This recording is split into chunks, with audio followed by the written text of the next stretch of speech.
Hello everybody, this is Helen Galazewski. This is my first video discussion board and I will be talking about Pat Summitt's family model. So Pat Summitt's family model is described as the most conducive to success when dealing with the team dynamic.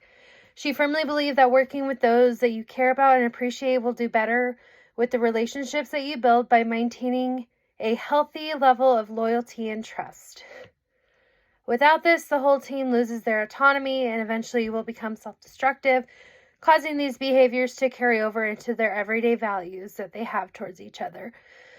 I know I personally wouldn't, and I haven't in my previous experiences, because I have seen the effects it has had on the whole team, and sometimes it doesn't end very well.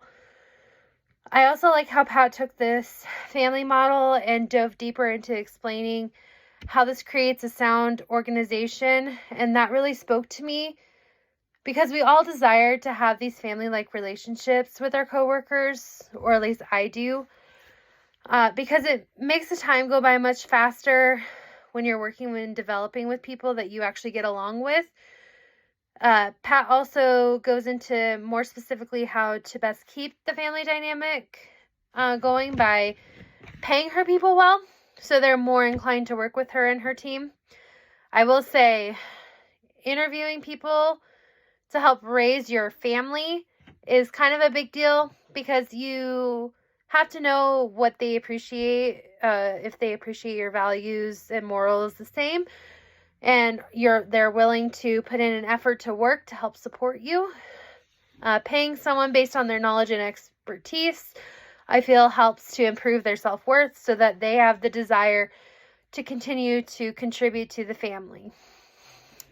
With this, I can clearly say that I would agree with Pat Summitt's approach, because at the end of the day, you may not always agree with the decisions or the plays that were called out, because they may or may not have been successful.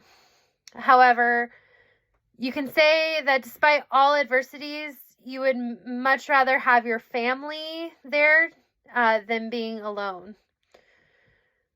In my experience as a singles tennis player, I personally opted into competing for myself and not relying on other team members to help make the right moves for me as a sports athlete in high school. I wanted to have that accountability for my skills as an athlete, and I did not let my individual preferences discourage me into not being a team player. I really connected with all of my team members, both the boys and the girls, and I would help them with their form, or I would encourage them to do their very best and cheer them on in their matches. And I consider the family model that Pat described in chapter 3 to be the most beneficial approach for sports leadership.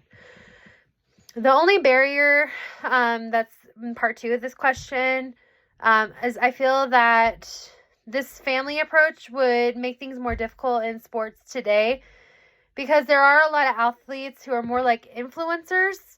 So they're out to make the business about themselves and not necessarily for building the right connections or building relationships with their team members.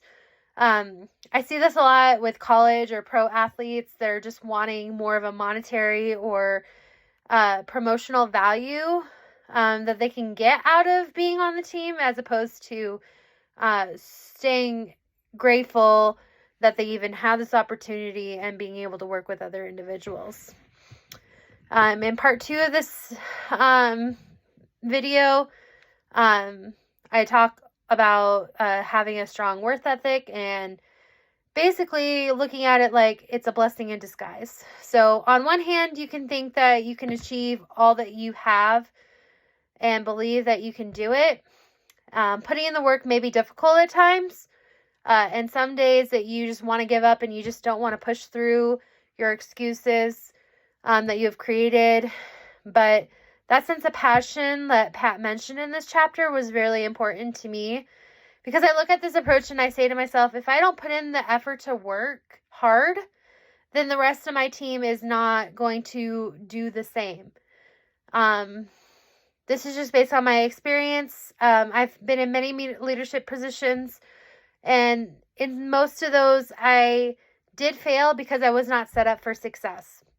I've always had a personal strong work ethic, but for some reason, sometimes my strong work ethic did not meet the values of my team, which was really hard to approach because these teams were just built on the fact that they were self-sufficient. But anyway, I really strongly feel that the work that you put in says a lot about your character. And if someone is not willing to put in the effort to work, then we will fail as an organization. Hard work means having an intense focus on your work, and the work is never ending, and you surround yourself with people that share the same values and work ethic as you do, and knowing when it is the time to step back is really important.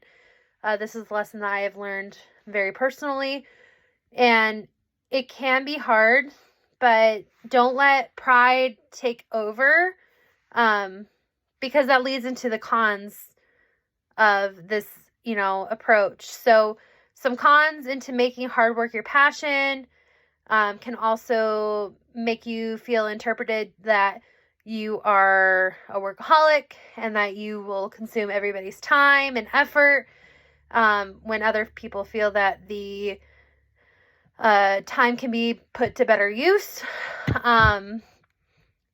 It also can be boring and repetitive.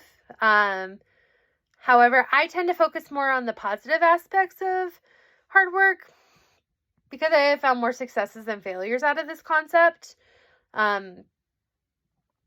Making someone work so hard that they lose some of the most important aspects of their lives that they know are important, but not making them a priority can also allow them to lose relationships or miss out on opportunities that they could have had.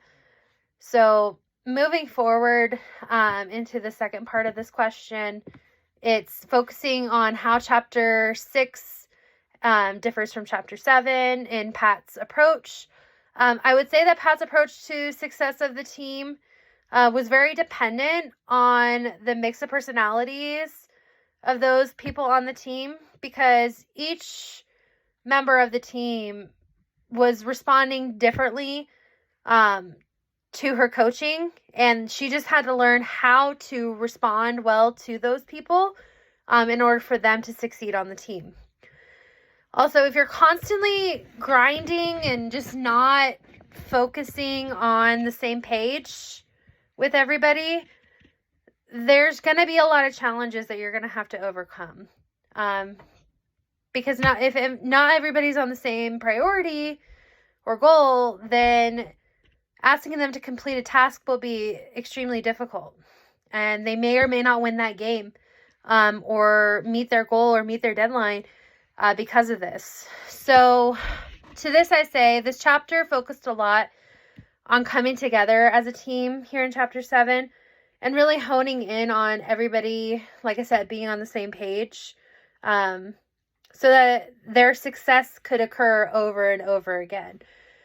Now, this doesn't have to be just sports related. I really found that Pat's approach was more of a business future leader approach to even a more personal level, moving into a more sports-like leadership. So leaving a positive impact with this approach can allow us to overcome all of these objectives, which I find very important, because if we can't learn from what we're doing, then I don't feel that we're doing a good enough job. So that's what I have.